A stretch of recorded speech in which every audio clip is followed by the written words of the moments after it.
Welcome to big news. నేను మీ గౌసుద్దీన్ షేక్. ఉన్నదే రాస్తా, చూసిందే చెప్తా. కేసీఆర్కు గవర్నర్ పదవి, కేటీఆర్కు కేంద్ర మంత్రి పదవి, మరి హరీష్ రావు తెలంగాణ శాసనసభలో విపక్ష నేతగా కొనసాగుతారు. ఇది ఆశ్చర్యకరమైన పాయింటే. ఇది ఎలా సాధ్యమవుతుందంటే రేవంత్ రెడ్డి ఇది పక్కాగా సాధ్యమయ్యే పని అని చెప్తున్నారు. బీఆర్ఎస్ బీజేపీలో విలీనం కావడం పక్కా. దీనికి సంబంధించిన విధి విధానాలు అన్నీ ఖరారైపోయాయి. ఏ క్షణమైనా బీజేపీ బీఆర్ఎస్ ఒకటి కావచ్చు. ఇందులో భాగంగానే మాజీ ముఖ్యమంత్రి కేసీఆర్కు బీజేపీ గవర్నర్ పదవి ఇస్తుంది. కేటీఆర్కు కేంద్రంలో మంచి మంత్రి పదవి ఇస్తారు. అంతేకాకుండా హరీష్ రావుకు తెలంగాణ శాసనసభలో శాసనసభ పక్షం అధినేతగా పదవినిస్తారు. ఇంతేకాకుండా కవితకు బెయిల్ వస్తుంది. కవితను రిలీజ్ చేస్తారు. కవిత కోసమే బీజేపీలో పూర్తిగా విలీనం కాబోతుంది. ఇది మనం అనుకుంటున్న మాట కాదు. రేవంత్ రెడ్డి, తెలంగాణ ముఖ్యమంత్రి సాక్షాత్తు రేవంత్ రెడ్డి ఈ విషయాన్ని బల్లగుద్ది మరీ చెప్తున్నారు. లేదు బాబోయ్, మాకు అలాంటి ఆలోచనే లేదు. బీజేపీలో కలిసే ఆలోచన మేము ఎంత మాత్రం చేయట్లేదు. మాది తెలంగాణ తెచ్చిన పార్టీ, తెలంగాణ సాధించిన పార్టీ, 10 ఏళ్ళు అధికారాన్ని పొందిన పార్టీ. మేమెందుకు బీజేపీలో కలుస్తాం? కాంగ్రెస్ అనవసరమైన ప్రచారాలు చేస్తుందంటూ గులాబీ నేతలు ఎంత నెత్తి నోరు మొత్తుకున్నా రేవంత్ రెడ్డి దూకుడు ఆగటం లేదు. కేసీఆర్ కానీ కేటీఆర్ కానీ ఎన్ని చెప్పినా ఆ పార్టీ బీజేపీలో విలీనం కావడం పక్కా అంటూ రేవంత్ రెడ్డి నొక్కి చెప్తున్నారు. ఇంతకు ఇది నిజమేనా? నిజంగానే బీఆర్ఎస్ బీజేపీలో కలుస్తుందా? రేవంత్ రెడ్డి దగ్గర ఉన్న పక్కా ఆధారాలేంటి? రేవంత్ రెడ్డి ఇలా ఎందుకు లేకులిస్తున్నారు? కానీ రేవంత్ రెడ్డి మరి బల్లగుద్ది మరి చెప్తున్నారు. ఎవరు అవునన్నా కాదన్నా బీఆర్ఎస్ బీజేపీలో కలిసిపోతుంది. ఇక బీఆర్ఎస్ తెలంగాణలో ఒక చరిత్రగా మిగిలిపోతుందంటూ రేవంత్ రెడ్డి తాజాగా ఢిల్లీలో మరో ప్రకటన విడుదల చేసి రాజకీయంలో మళ్లీ ప్రకంపనలు రేపారు.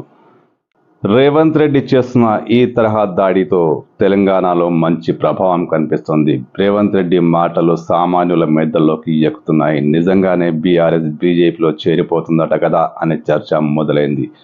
రేవంత్ రెడ్డి పదే ఈ విషయాన్ని చెప్తూ దీనికి విస్తృతమైన ప్రచారం కల్పిస్తున్నారు. కానీ రేవంత్ రెడ్డి దగ్గర ఆధారాలేంటి? ఆ లీకులేంటి? ఆయన పదే బీఆర్ఎస్ బీజేపీ కలిసిపోతున్నాయని చెప్పడం వెనుకున్న అంతరార్థం ఏంటి? ఏదైతేనేమో ఆయన మాత్రం గట్టిగా వాదిస్తున్నారు. తన దగ్గర పూర్తి ఆధారాలు ఉన్నాయి.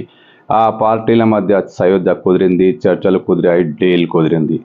రేపో మాపో బీఆర్ఎస్ బీజేపీ ఒకటే కాబోతున్నాయంటూ ఆయన మరీ చెప్తూ రాజకీయంలో ప్రకంపనలు రేపుతున్నారు. ఒక విధంగా బీఆర్ఎస్లో ఆయన గుబులు రేపుతున్నారు. ముఖ్యంగా కింది స్థాయి కార్యకర్తలు, బీజేపీని వ్యతిరేకించే కార్యకర్తలు అసలు తమ పార్టీకి ఏం జరగబోతుందంటూ వాళ్ళు టెన్షన్కు గురవుతున్నారు. ఇది ఖచ్చితంగా బీఆర్ఎస్కు నష్టాన్ని కలిగించే పరిణామం. అందుకే కేటీఆర్ రంగంలోకి దిగారు.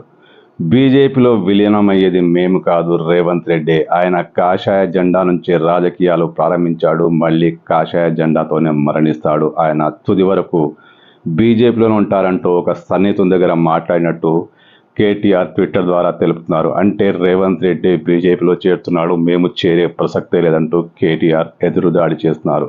ఇది నష్ట నివారణ చర్య అని అనుకోవచ్చు.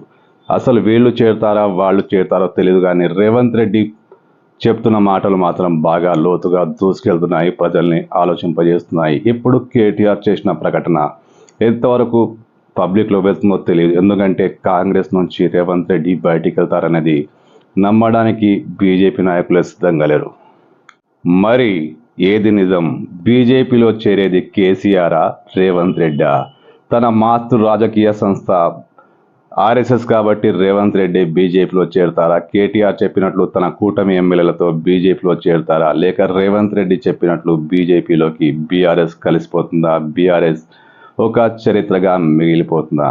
ఏమో, కేసీఆర్ తెలివి తప్ప నిర్ణయాలు తీసుకుంటారని నమ్మడానికి వీలేదు. ఆయన రాజకీయ చాణక్యుడు. తన పార్టీని ఇలా సమాధి చేస్తారంటే నమ్మలేని పరిస్థితి. మరోవైపు రేవంత్ రెడ్డి కూడా బీజేపీలో చేరతారన్నది పెద్ద హంబక కనిపిస్తుంది, హాస్యాస్పదంగా కనిపిస్తుంది. మరి ఈ చర్చ ఎందుకు కొనసాగుతుందంటే ఇది రాజకీయ జిమ్మిక్కుపయ్య ఎదుటి పక్షాన్ని డీమోరల్ చేసేందుకు, ఎదుటి పక్షాన్ని మానసికంగా దెబ్బతీసేందుకు బీఆర్ఎస్ కాంగ్రెస్ రెండు పరస్పర దాడులకు దిగుతున్నాయి. మనం మాత్రం చూస్తూ టైంపాస్ చేసుకోవాల్సిందే.